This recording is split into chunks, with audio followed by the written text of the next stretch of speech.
Somebody didn't want the gray state investigated, explored, and unveiled. That's why David Crowley is dead. He was the writer and director of one of the most controversial movies in modern history, and somebody didn't want him to produce it. What was so threatening about David Crowley and the gray state concept? Like Gray State, many Hollywood films have depicted apocalyptic themes and end-of-the-world scenarios, yet the directors of these films are still alive. Roland Emmerich wasn't murdered after directing blockbusters 2012 and A Day After Tomorrow. Steven Soderbergh wasn't killed after his movie, Contagion. But David Crowley is dead, along with his wife and child. They were killed before the production could be completed. What was so dangerous about Gray State?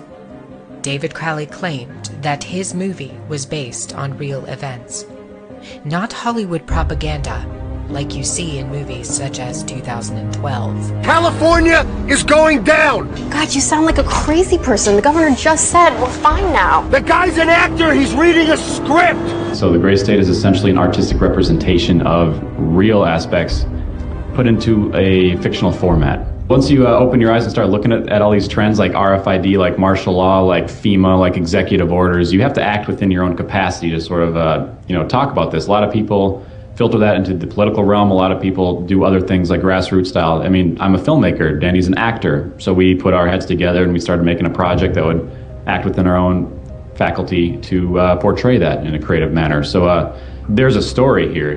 I have to start telling a story. So I was looking for the next film project to work on anyway. I'm like, well, this would be perfect.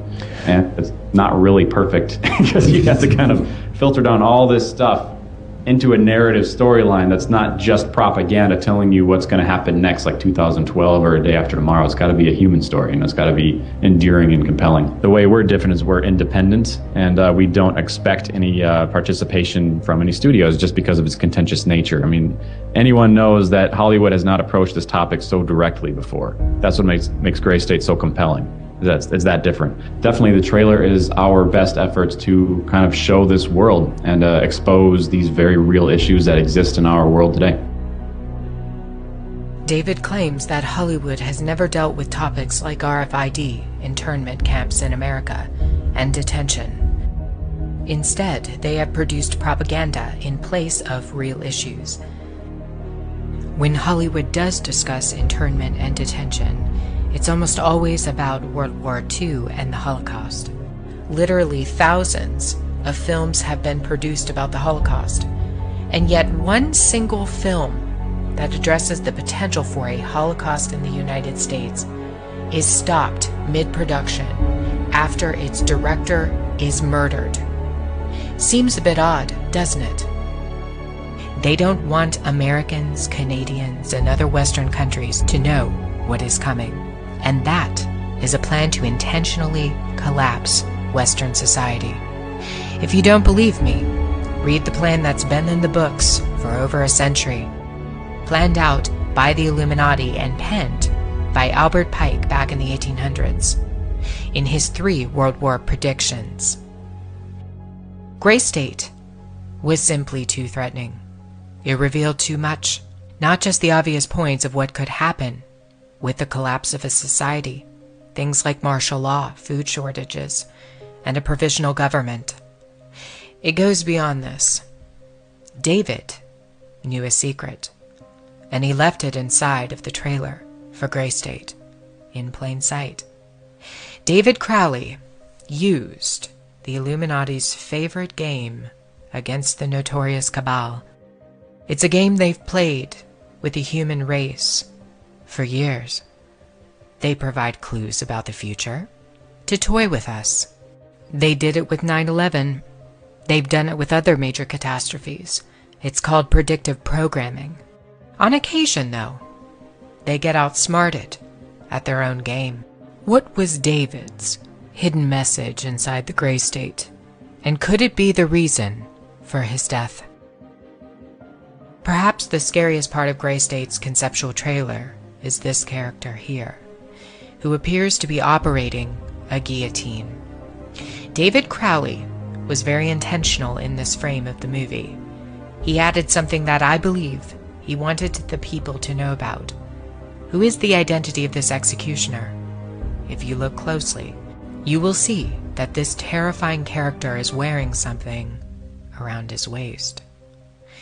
It appears to look like an apron. The executioner wears a Freemason apron, complete with the all-seeing eye, the compass, and the 2 pillars. I do believe David Crowley is trying to tell us something. He is telling us that the organization behind the French and American revolutions, the organization behind the Italian Revolution of 1830, the organization that outlined a plan to overtake the Vatican in a document called the Alta Vendita, the organization behind the Trail of Tears and the deaths of thousands of Native Americans under Freemason Grand Master Andrew Jackson, the organization behind the Ku Klux Klan in the United States post-Civil War and its rebirth in 1915, the organization behind the detonations at Hiroshima and Nagasaki during 33rd degree Freemason Harry Truman's presidency. These are men with a radical revolutionary agenda throughout the entire world because they worship and follow a radical revolutionary deity, the first to have led a revolt against the Most High Lord. David Crowley knew something, and he was trying to warn the people. The ones behind the FEMA death camps, the guillotines, and the detention of Americans is the Freemasons. They're planning a second American Revolution.